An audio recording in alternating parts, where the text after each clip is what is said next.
Hi, I'm Wendy Zuckerman, and you're listening to Science Versus. Today on the show, we're pitting facts against funnies.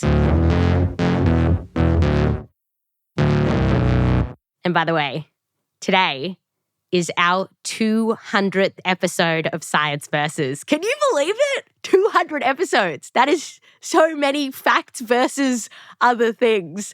Thank you so much for listening and for being on this big journey with us. It's been so fun. And so to celebrate our 200th episode, we are going on a ridiculous journey together today. It's a quest. It's like we're going to be heroes on this epic adventure.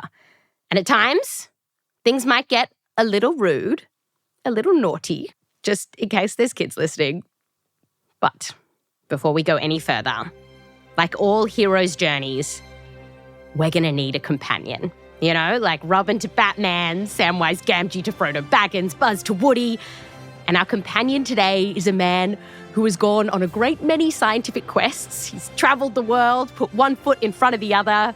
I give you co-host of Radiolab, Latif Nasser. Hello. Hi. Thank you for having me. I'm honored to be the Frodo to your Batman or whatever is the. I'm honored to be here. So, do you want to know our mission? Yeah. Okay.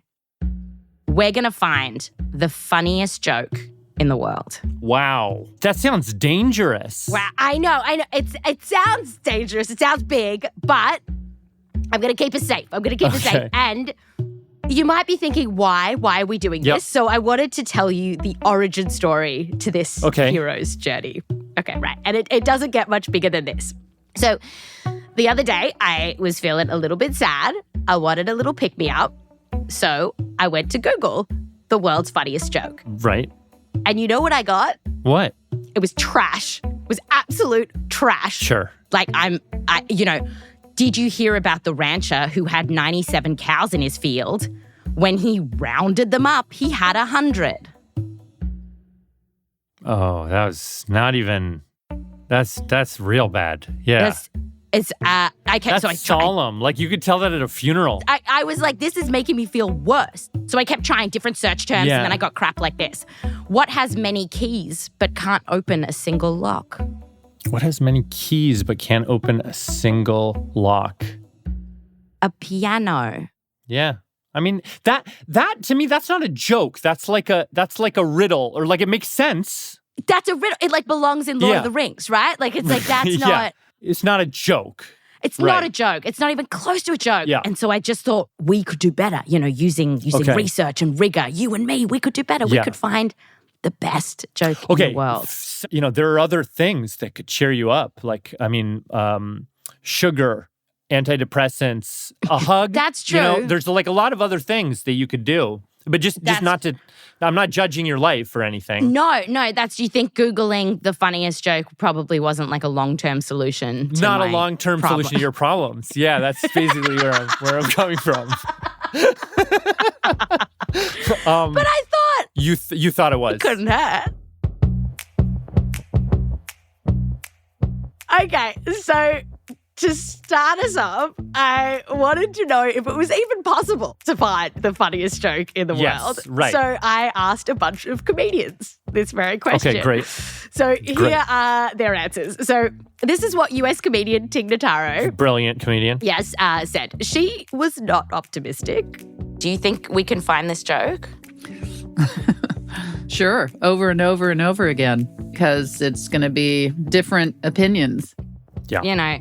Yeah. And Takashi Wakasugi, who's from Japan, agreed with Tig, saying, comedy is subjective. People have different opinions. That's why being a comic is so hard. Yep. And he said, in many ways, telling a joke, it's like having sex. We wanna make you feel better. We always do our best. Right. But sometimes we don't know what you want, what you like. Right. And some people make noise if you like it. And some people don't make noise, even though if they enjoy it. And you can't use the same technique on everyone, is the suggestion. Yeah, this is hard. Yeah, it's hard, right? And then so I asked my very good friend who's an award-winning comic in Australia, Penny Greenhalgh, And I just like really thought I'd get a supportive answer here. Do you think I can do it? No. Benny! I don't know.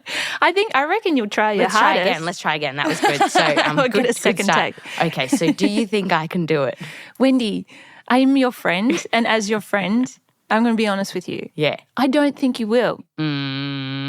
With friends like that? Yeah. Latif, I could see your face dropping. Yeah. But I just want you to know that some comics were on Team Batman and Frodo, Team Wendy and Latif. Yeah. Here's what Malaysian comic Dr. Jason Leong said.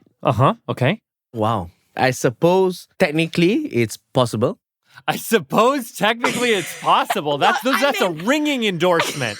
He even had a strategy for us. He said, get a few jokes, get a big enough sample size, voting system going across the world. Thought we could do it.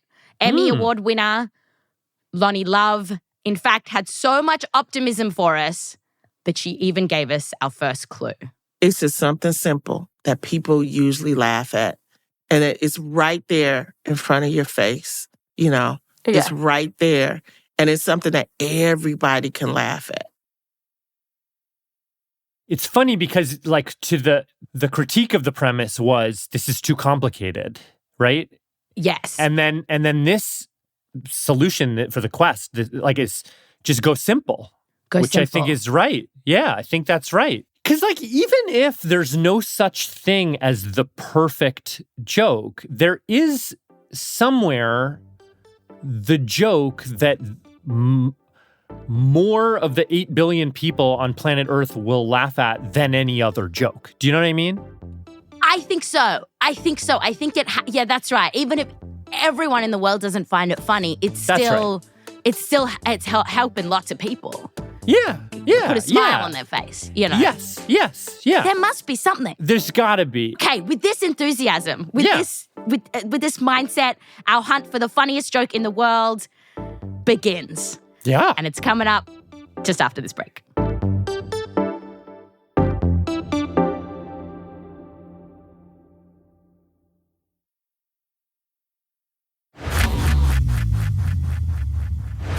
Welcome back. Today on the show, our biggest challenge yet to find the funniest joke in the world. We're here with Latif Nasser. How are you feeling about our chances at this point? You know, I wouldn't bet for us, but I wouldn't bet against us. That is very ambiguous. That's great. Do you have a joke to enter into our funniest joke competition? It's okay. So this is the thing that my 2-year-old said. This is like a few months ago, and it alternately makes me laugh and like kind of like horrifies me. Okay, so one day I was going out. He was playing like just by the door. And I was going out and I was like, okay, bud, like I'm going to take out the garbage. And he goes, why don't you take your face? That was it. He like completely roasted me. Like nothing before it. Nothing that like it just came out of nowhere. Why don't you take your face with the garbage? Because your face is garbage, is what he's saying to me. My son, my own flesh and blood. That's pretty good. Take your face. Our first entry into the world's funniest joke competition. Okay. But now we have our first scientific guest here, and she is going to set the stakes to tell us how important our quest to find the funniest joke in the world. So meet Sophie Scott. I'm a professor of cognitive neuroscience at University College London. This fancy person, as part of her work, researches laughter. And she told me that there is a gaggle or giggle of research out there that shows why laughing matters. So what's curious is that we, as humans, we're not the only animals to laugh. Rats do a kind of playful vocalization. That is, if you tickle them just right. What you need to do to tickle a rat is you need to tickle them on the nape of the neck. That's where they're really ticklish. So they're just sort of between the shoulder blades. Primates, like chimps, do a laugh. Chimpanzees laugh. It sounds very like our laughter. It's like a kind of sound. This is an actual chimp laughing. Isn't her impersonation very good? She did great. Yeah, that was Spot on. But even though there are other creatures out there that do a kind of laugh, there are things that are very special about our human laughter. And one of them is this. Humans laugh loud. We laugh to be heard. We broadcast our laughter.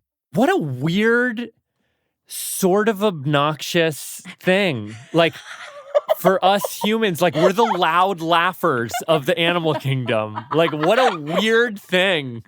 Like, I'm desperately trying to laugh quietly right now at this moment. But, like, imagine, like, on Noah's Ark or whatever, it's like, we're the ones laughing and everyone else is like, oh, God, like, we get it. Like, you're having fun. We're all having fun, just going... That's right. Right. We're just doing it breathy and over here and to ourselves. And you just like really are rubbing it in. Yes. Yes. Yeah. But that is exactly what we think the evolutionary purpose of this is right. to like show that we are laughing and possibly to get others laughing too, to bring joy, because we're the only animals, as far as science knows, that have contagious laughter. So if I start laughing, you're more likely to start laughing. We're way more likely to laugh when other people are around versus when we're alone. Right. And Sophie has found that when it comes to jokes, the power of laughter is so strong that it can turn a terrible joke into a funnier joke.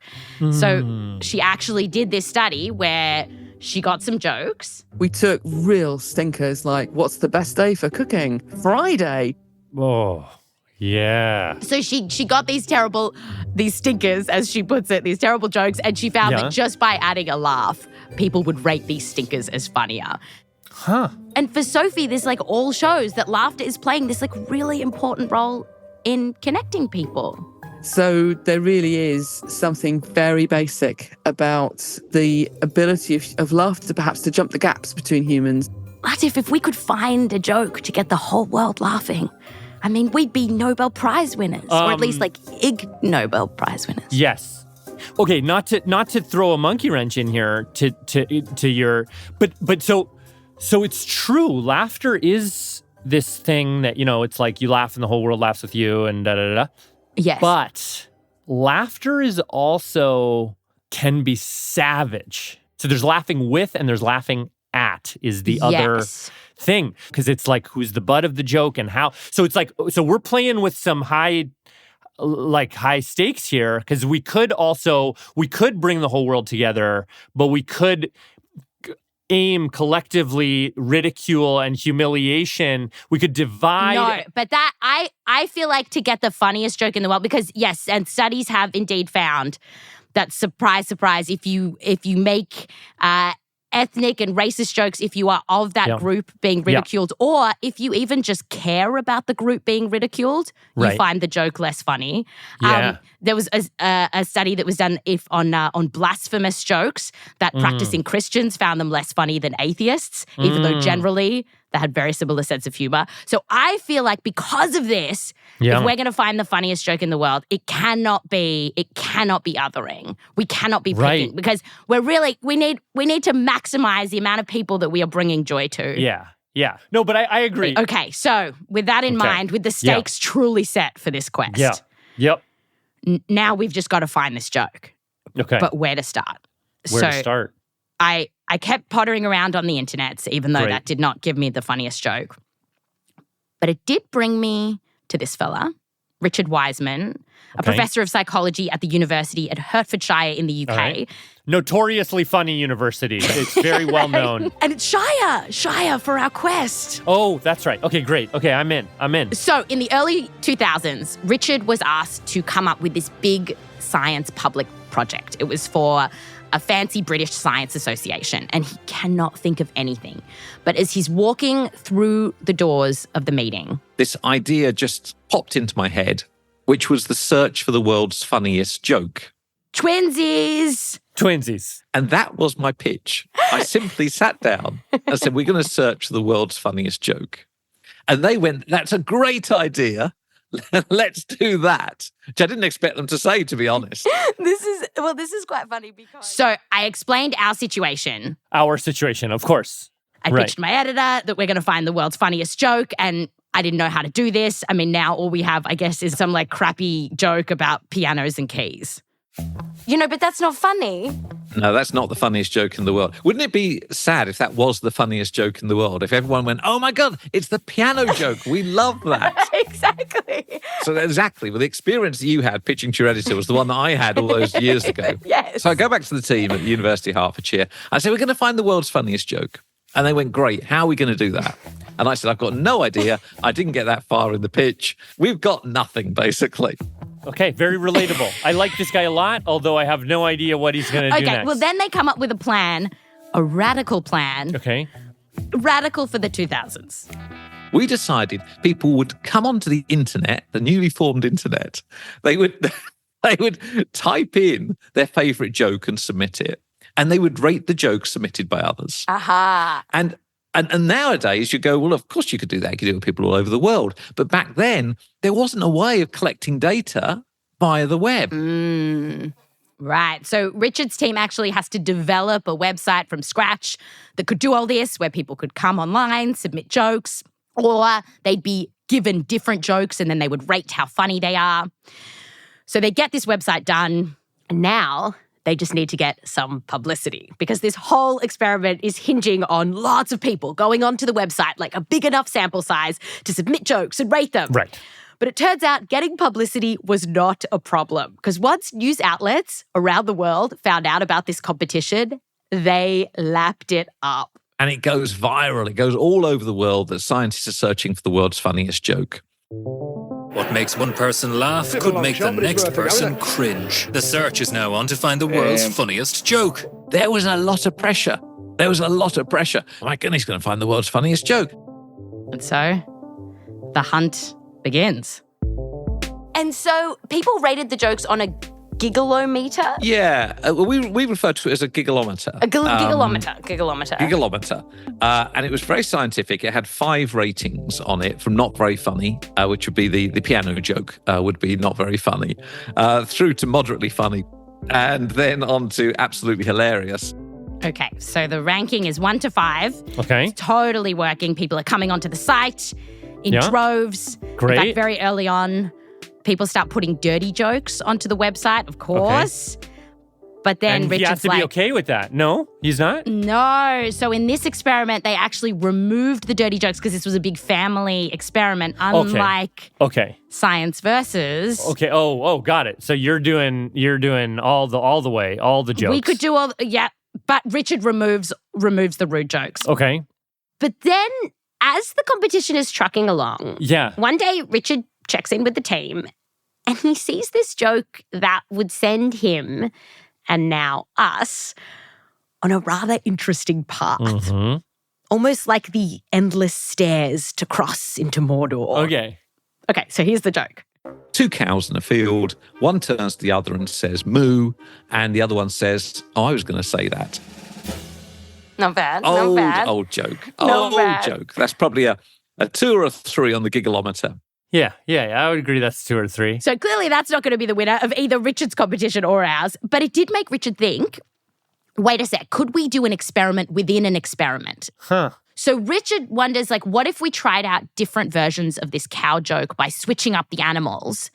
And could this tell us something deeper about why one joke is funny and one joke isn't? Oh, yeah. So you could have 2 lions, one turns to the other and roars, and the other says, I was going to say that. Less funny. That's less funny. Interesting. Okay. So other ones, they tried 2 birds going cheep, cheep, 2 ducks, one says quack. Then there's 2 dogs, woof, woof. I was going to say that. No, that's not funny.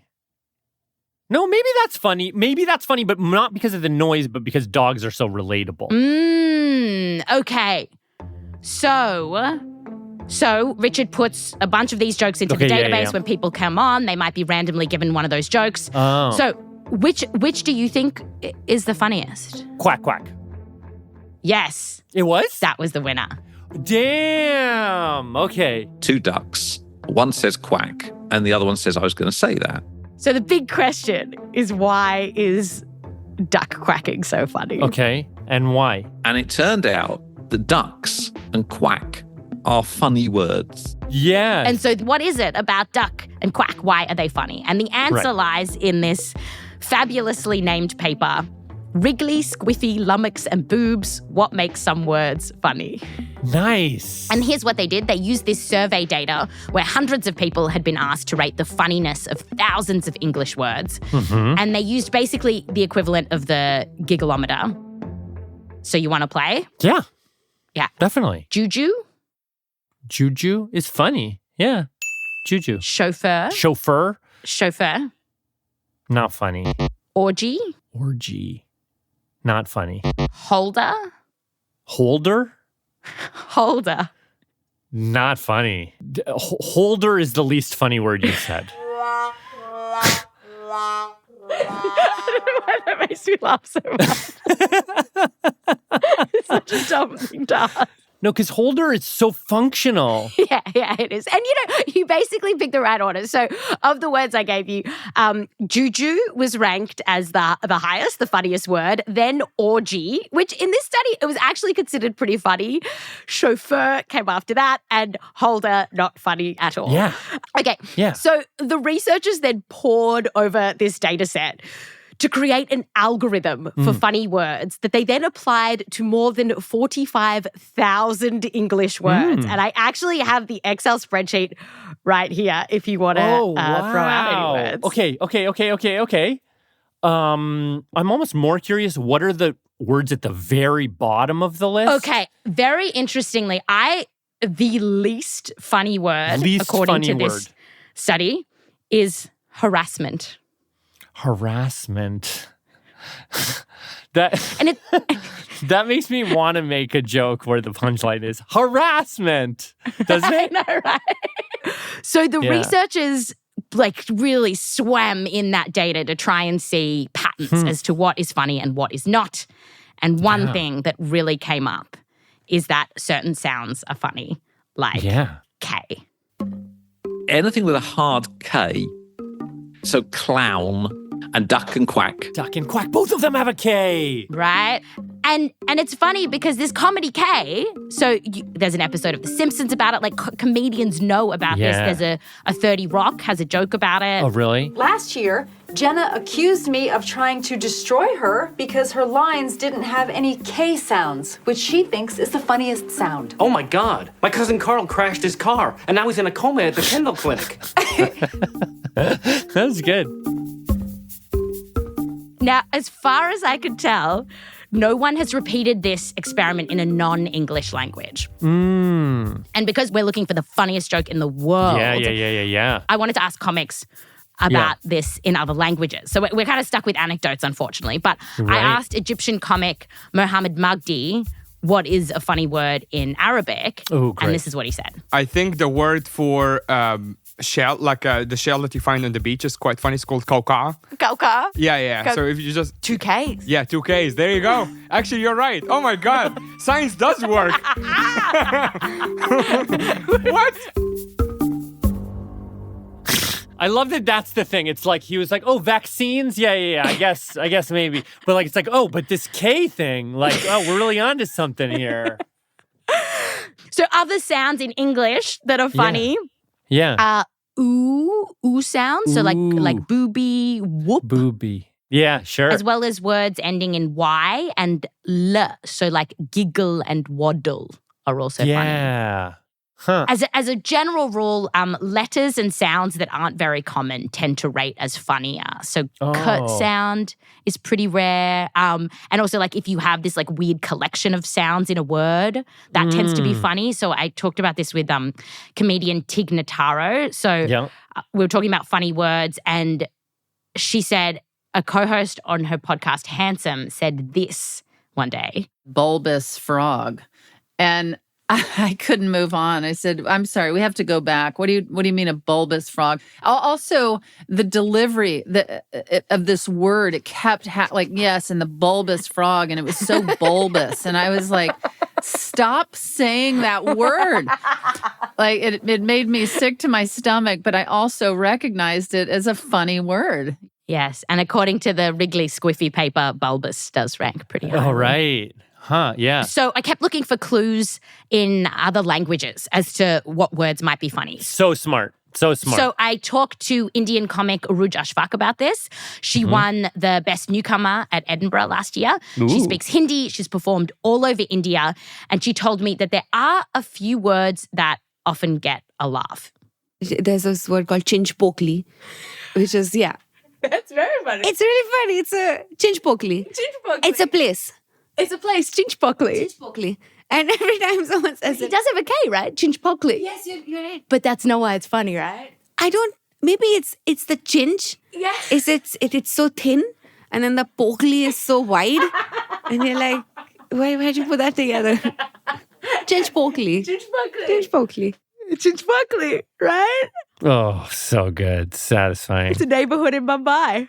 Now, what makes words funny isn't just their sounds, it's also their meanings. So in English, the study found that rude words, words about body parts and bodily functions, insult words also rate as funny. Right. So this thing with insulting words being funny, it seems to track in India too. So Uruj told me about one more. And we're about to get a little bit rude here. Great. Is ooh funny in India? Ooh is funny. I think ooh is funny. Goo. Oh my God, the word goo is so funny. And goo basically means shit. And so eat shit in Hindi is goo ka. Goo ka. And that usually gets a laugh. So after the break, we're going to hear the winner of Richard's experiment. And will we find the funniest joke in the world? Who knows? Who knows? Could go either way. Could go either way here.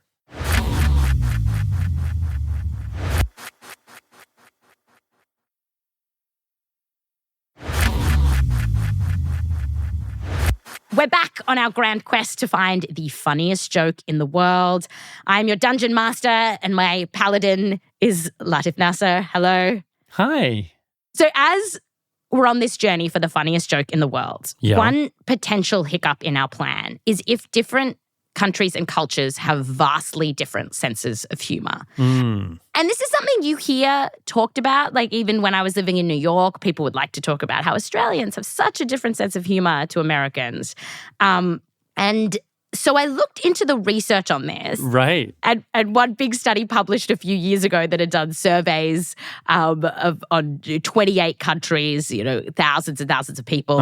And they did find like people from Indonesia and Japan tended to use self-disparaging humor, so making fun of themselves, while Russia and Estonia scored high on aggressive humor that might involve belittling or teasing others.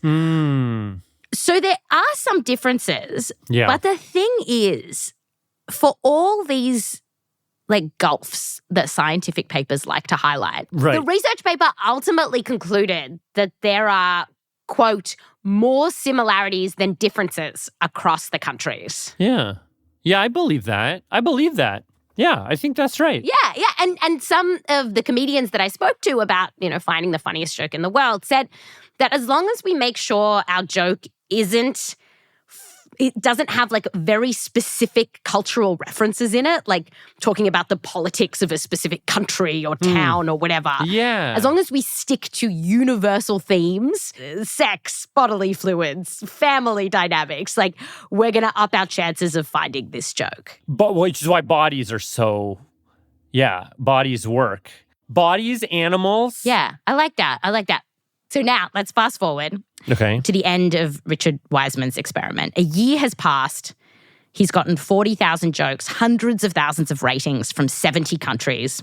And Richard told me that by the end of the experiment, it was really clear that this competition was over.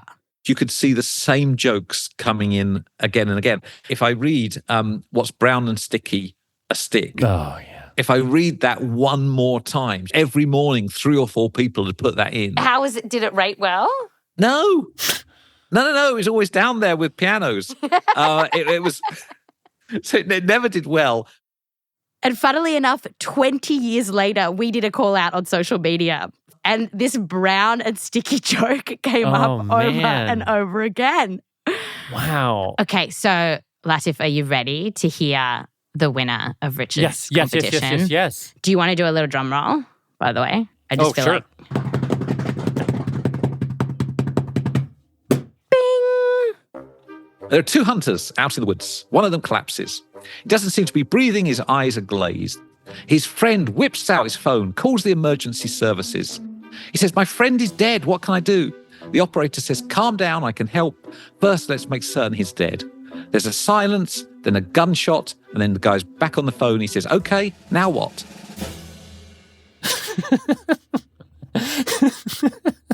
That was good. That was good.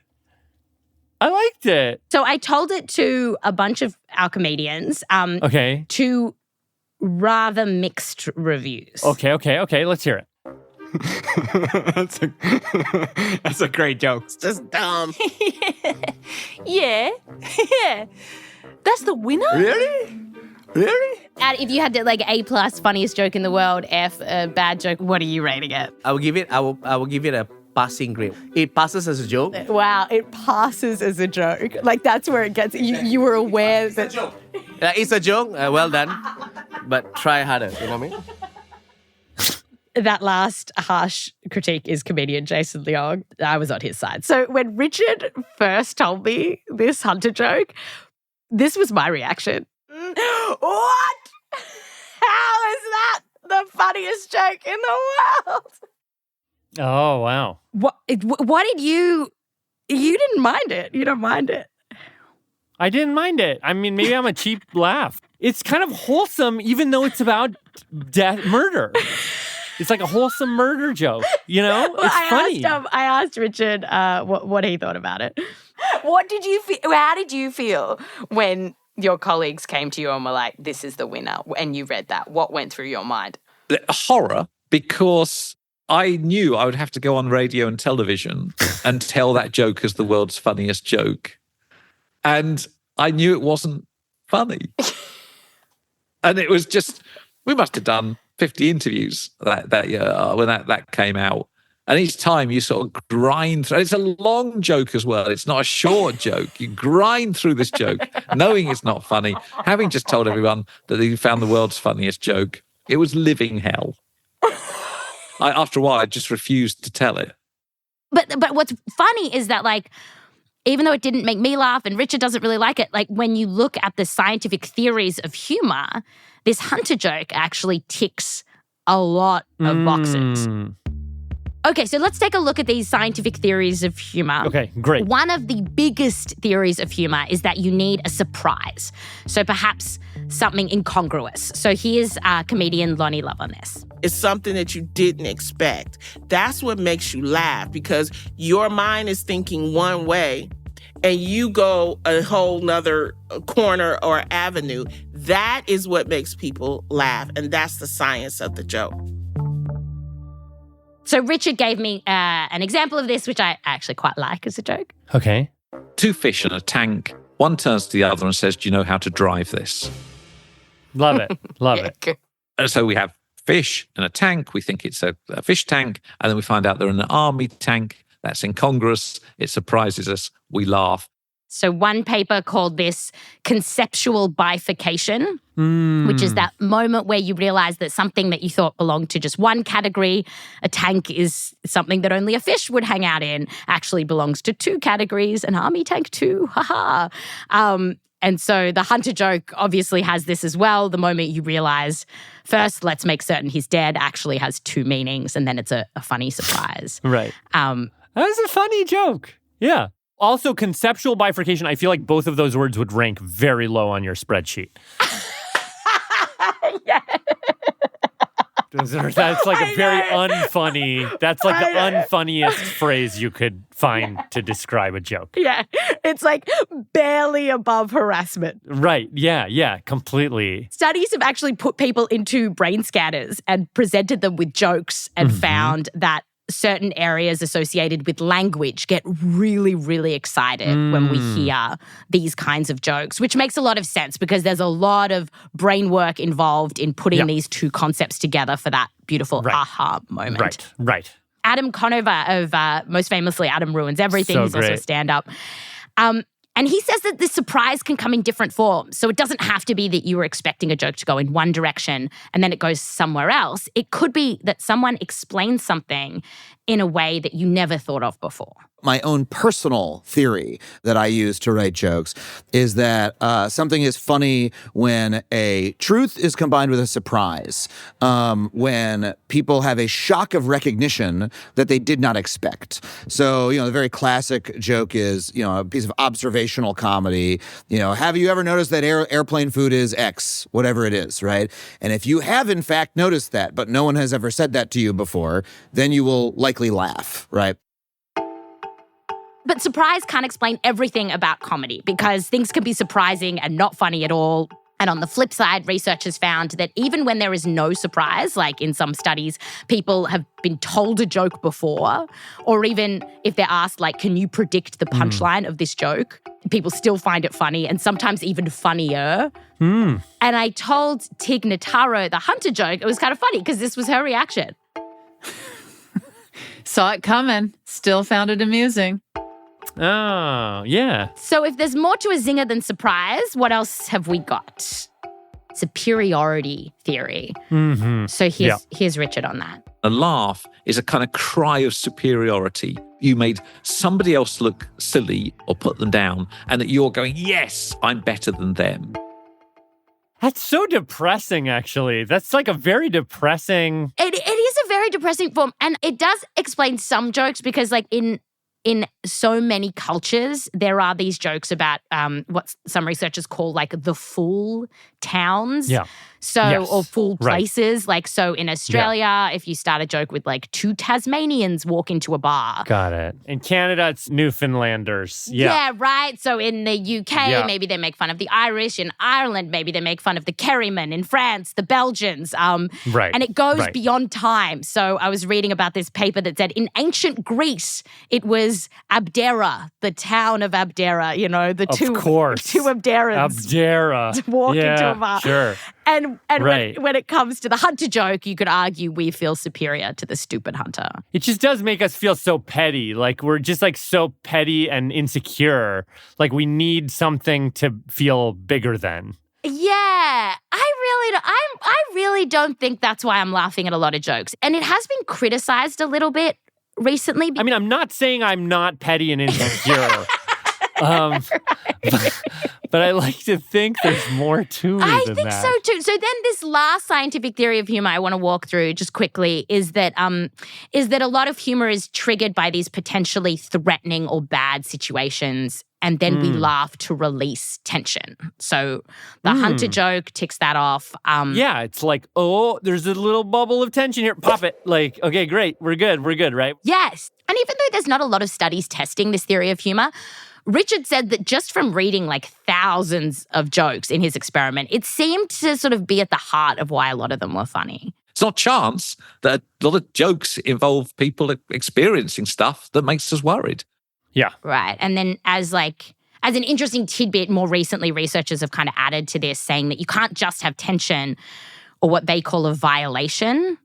They say you ultimately need to feel safe. So the violation in a joke has to be benign. It's called the benign violation theory. And if you think of like a classic funniest home video show where someone falls on their face, that's like a violation. It's a bit dangerous, but then it's safe. Like the person got up, was fine, and like for some reason sent their snafu to like a 90s TV channel. Right. But if they didn't get up and they just like were dead. Yeah, right. That's not funny. We're not laughing at that anymore. So to go back to like the hunter joke just for a second. Right. Even though it ticks these scientific boxes, like we talked about, it's not funny. And so I thought, or to me, I don't know. It can't be the funniest. Fair, it can't be the funniest. It's not the funniest. It's not the funniest. Yeah. And so I asked Richard, his experiment, it did the right thing. They got the sample size. They asked people, many countries around the world, so what went wrong? And here's what he said. It was the joke that most people didn't hate. So you can look at any one group. You can look at men or women or young or old or Canadians. And there was always a joke that they thought was much, much funnier. But when you pulled the data, you got the average. And that's the average. It's the average joke. It's the kind of like, yes, right. No, I think what I've learned from talking to you. Nothing. You've learned nothing. Is that, where you went wrong was asking thousands and thousands of people for their opinion. Where we went wrong was starting. That was all downhill from there.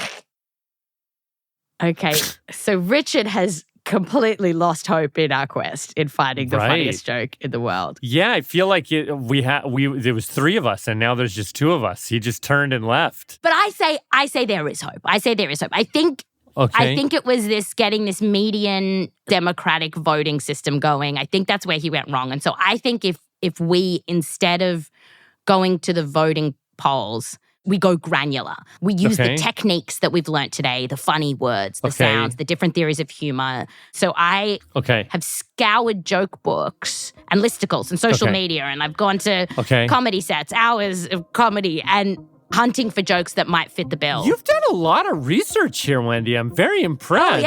Oh, yeah. So 2 jokes in my search I thought do tick a lot of these boxes, and I did actually find funny. Okay, so Latif, could this be the winner to our competition? Could this be the funniest joke in the world? Okay. All right. So, how do you stop a dog from humping your leg? I don't know how. Pick him up and suck his cock. That was good because that was not where I expected you were gonna go, but it was funny. It's got the K, the comedy K, the suck and cock and the rude words. Suck, cock. Yeah, that's right. Incongruity, surprise, bit of tension. It did pretty good with the comics. It beat out the Hunter joke, that's for sure. Really? Pick him up and suck his cock. I say, I'm so sorry. No, that's funny. See, that's funny to me. And I feel bad now. I think it's more relatable.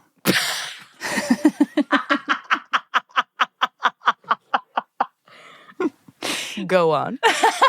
I think dogs humping is a problem. Don't you think? It's just impolite. People are desperate for a solution. I think they are desperate for a solution. And so you rack your brains. As soon as someone says, how do you stop a dog from humping your leg? And then they go to pick him up and suck his cock. That's crazy. You know? When that image lands, it's like, whoa. Brilliant. Yeah, that's very funny. Oh my God. I love it. It's disgusting. It's a dog. Leave it alone. But it's so funny because I think it has something to do with you saying it, because I know you would never. Thank you. I love that's the vibe I give, that I won't suck off a dog. Never. Do you think, would it translate around the world? Would it translate in India?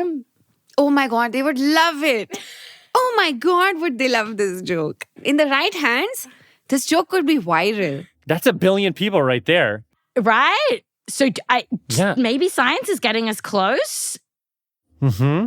Mm-hmm. But I thought, you didn't love it. You didn't love it. I'm a polite Canadian.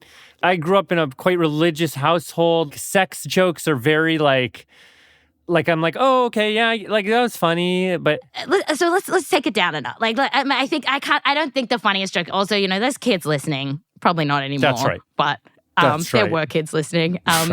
Right. All right. So I've got another joke for you. Okay, which I've adapted a little for our purposes. I think you'll see. Okay. In this neighborhood in Mumbai called Chinchpokli, 2 monkeys were having a bath. One monkey says, and the other says, oh, we'll put the cold tap on then. That one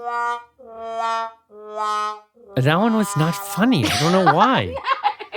Because it had Chinchpokli in it and everything. Monkeys have a K. That's funny. Monkeys. And then there was a conceptual bifurcation.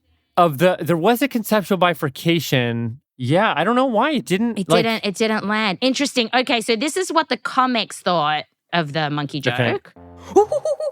And the other says, "We'll put the cold tap on then." That's good. That's good. Okay, this is better than the Hunter joke. Yeah. That's wholesome. I like this one. I really like this one. Better? Yeah, I like it better. It's so funny. Yeah.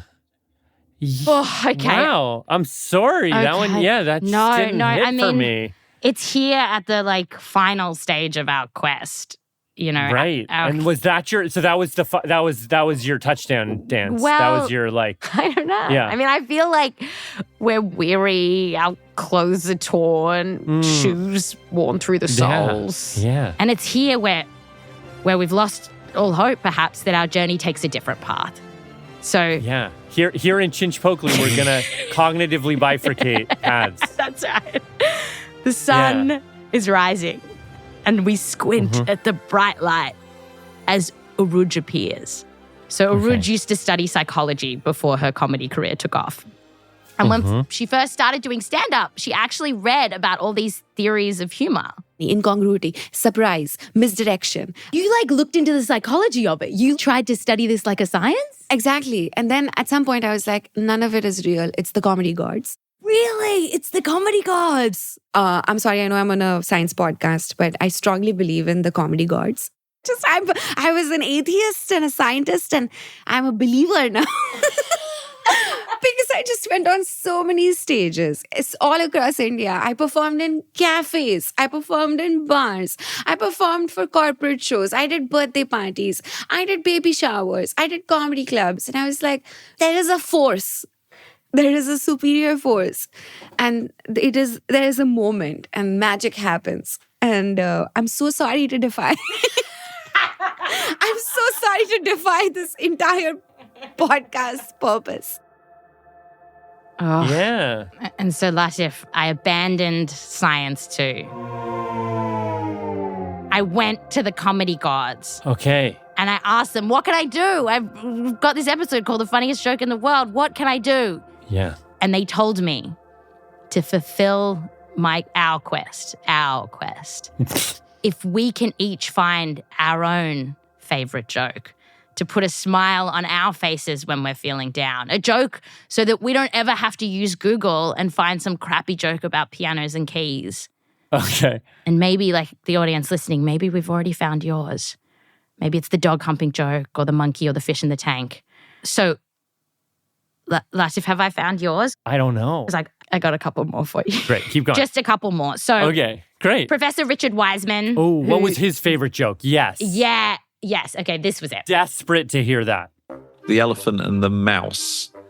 And the elephant says to the mouse, why am I so big and strong and you're so weak and puny? And the mouse looks up and says, well, I've been ill, haven't I? So I always like that joke. It always kind of makes me smile. That's good. Just finally. Yeah. Takashi Wakasugi, who was one of the most critical that we could find the funniest joke in the world, towards the end of our chat, gave me this gem. And what made him think of it was he was really puzzling over something that could make everyone laugh. It's going to be a fart. It's going to be a fart. That's the, because yes. And what kind of fart? Like a big, any fart. Or like a... So, I have one fart joke. Yeah, okay, hit me with it. I was watching movie by myself, laid on the couch, relax, and then I did fart. That was the bad fart. I mean wetty fart. A wet one. And I shit myself.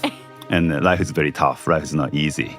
And then I think I have to throw away my underwear. I have to take a shower. I hate myself. And I went to the bathroom, tried to take all my clothing. Yeah. And I saw my underwear was clean. I shit myself a little bit, but my underwear is clean. And that time, first time in my life, I discovered why our human butt shape like this, like a W, an alphabet. There's a small space. I'm crying. I'm laughing so hard. I call it hope. That small space is going to save you and your underwear from shitting yourself. So next time if you shit yourself, please don't give up because there is always hope there. And it's very heartwarming.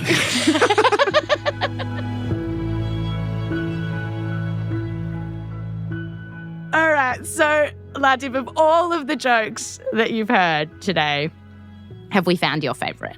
I'm very happy with Take Your Face. I still think that one is pretty good. I'm going to take out the garbage. Take your face. The answer was hiding within us all along. Yeah. We found your joke. We fulfilled our quest. What about you? What's your funniest joke? The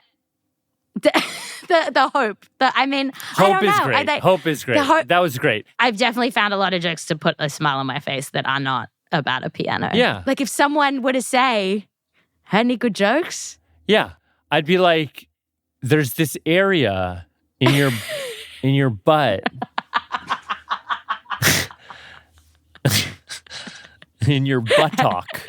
I would use buttock because there's a K in it. Yes. And it's called Hope. And it's called Hope. Yeah. Thank you very much. Thank you for coming on the show. Thank you. I feel lighter. I feel I feel great. And now the kind of news you can use of this is like I know what to do next time a dog is humping my leg.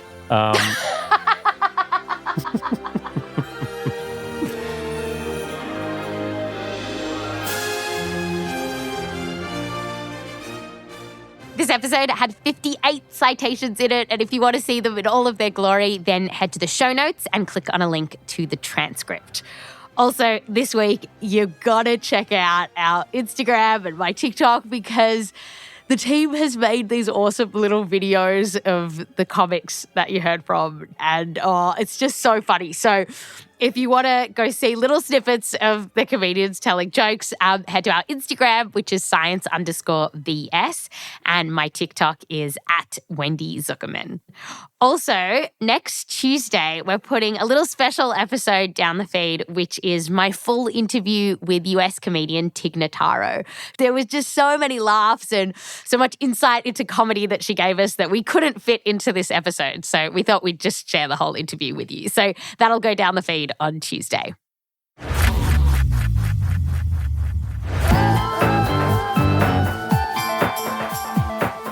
This episode was produced by me, Wendy Zuckerman, with help from Michelle Dang, Joel Werner, Rose Rimler, and Meryl Horn. We're edited by Blythe Terrell. Fact-checking by Sarah Baum. Mix and sound design by Bobby Lord. Music written by Peter Leonard, Boomy Hidaka, Emma Munga, So Wiley, and Bobby Lord. A huge thanks to all of the researchers that we spoke to, including Dr. Andrew Farkas, Professor Penny McDonald, Dr. Maggie Prenger, and a huge thank you to Professor Chris Westbury for sharing your amazing spreadsheet of the funniest words. Another big thanks to Lindsay Farber, Roland Campos, Lauren Lodu-Duché, Andrea Jones-Roy, and the other comics that we spoke to at the Joke Lab, and in fact, all of the comics that we spoke to and couldn't fit into this episode. We really, really appreciate you and your time. Thanks to Ben Milam, the Melbourne International Comedy Festival, Stupid Old Studios, Paige Ransbury, the Zuckerman family, and Joseph Lavelle Wilson. Science Versus is a Spotify Studios original. Listen to us for free on Spotify or wherever you get your podcasts. We are all over the place. You can listen to us anywhere. But if you are listening on Spotify, follow us and tap the bell icon so you'll get notifications when new episodes of Science Versus come out. I'm Wendy Zuckerman. I'll back to you next time.